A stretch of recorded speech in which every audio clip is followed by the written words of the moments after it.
राजस्थान के जिला जैसलमेर से तकरीबन 18 किलोमीटर दूर वाक़े कुलधरा गांव कई बरसों से वीरान पड़ा है। यहाँ दूर दूर तक सिर्फ खंडहर ही नजर आते हैं। कुलधरा बहुत ही बड़ी संस्कृति का केंद्र था और जो हमारी जो संस्कृति सिंधु घाटी सभ्यता थी उसका एक बहुत जीवंत उदाहरण है, क्योंकि इसमें जो गलियां हैं इनका जो स्थापत्य है वो बहुत ही अनुपम है। इसकी गलियां उत्तर से दक्षिण है, क्योंकि भारत में हमारे यहाँ इलाके में जैसलमेर के इलाके में उत्तर से दक्षिण हवाएं चलती है सर्दियों में और दक्षिण से उत्तर की तरफ चलती है गर्मियों में।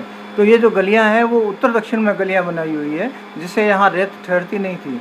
और इनके मकान जितने भी थे, अमीर हो गरीब हो, सबका एक नक्शा और एक ही लाइन में थी सारी।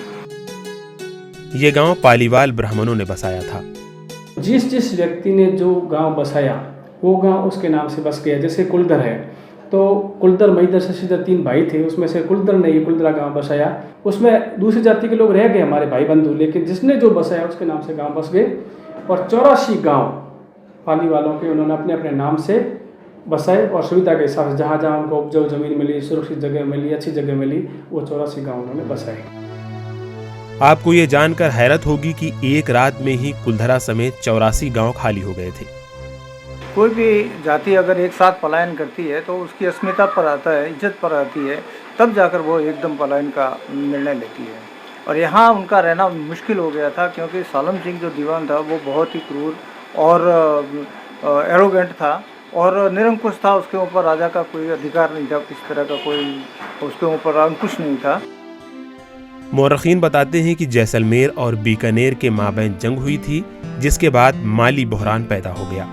तो इसके नाम से इन्होंने पाली वालों को तंग करना भी शुरू कर दिया था कि अभी राज को घाटा हो गया, लड़ाई वगैरह में पैसे वगैरह जान माल की नुकसान हुआ था, पूर्ति करो। तो पाली वालों ने कहा कि हमारे फसलें लेने दो, जैसा भी होगा राजा को पहले भी से हो कि आगे भी करेंगे। लेकिन उसने थोड़ा दबाव डाला कि आप जो हम कह रहे हैं वो अभी का भी होना चाहिए।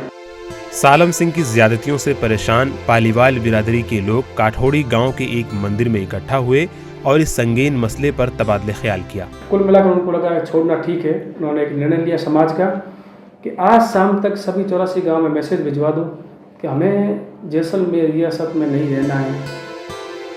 एहतजाज की आवाज़ बुलंद होने पर यज्ञ करके लोगों को हलफ भी दिलाया गया। पालीवाल के साथ साथ सुथार, कुम्हार, नाई और दीगर बिरादरी के लोग भी हिजरत कर गए।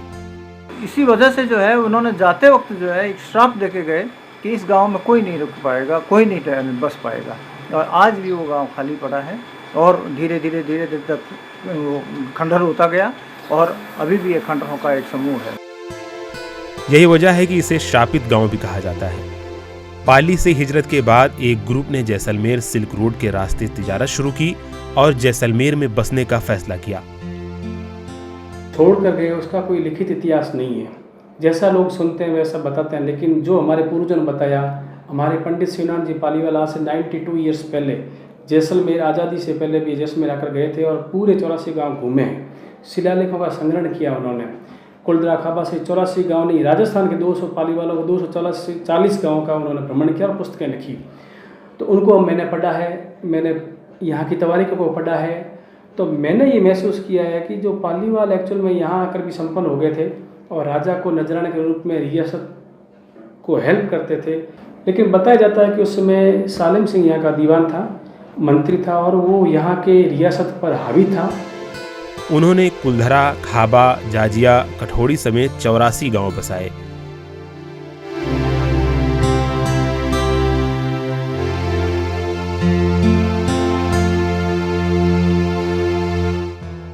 कुलधरा अब जैसलमेर का बड़ा और अहम सयाहती मकाम बन गया है।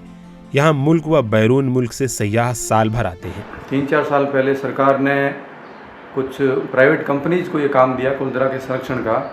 तो उन प्राइवेट कंपनीज ने कुलधरा के संरक्षण के नाम पे, इनको वास्तव में तो संरक्षण करना था, लेकिन इन्होंने कुछ जो मूल स्ट्रक्चर था पुराने गाँव का, जो मकानों के ढांचे थे, वो मॉन्यूमेंट का पार्ट थे, तो उनको इन्होंने गिरा दिया और उसकी जगह पे कुछ नई दुकानें और ऐसी कमर्शियल एक्टिविटीज़ करने की इन्होंने कोशिश की। तो ये चीज़ सही नहीं थी, कानून के हिसाब से भी और हमारी जो पारंपरिक मान्यता हैं उसके हिसाब से भी। तो इसके खिलाफ मैं हाई कोर्ट में गया, मैंने एक सिविल रिट जनहित याचिका हाई कोर्ट में लगाई।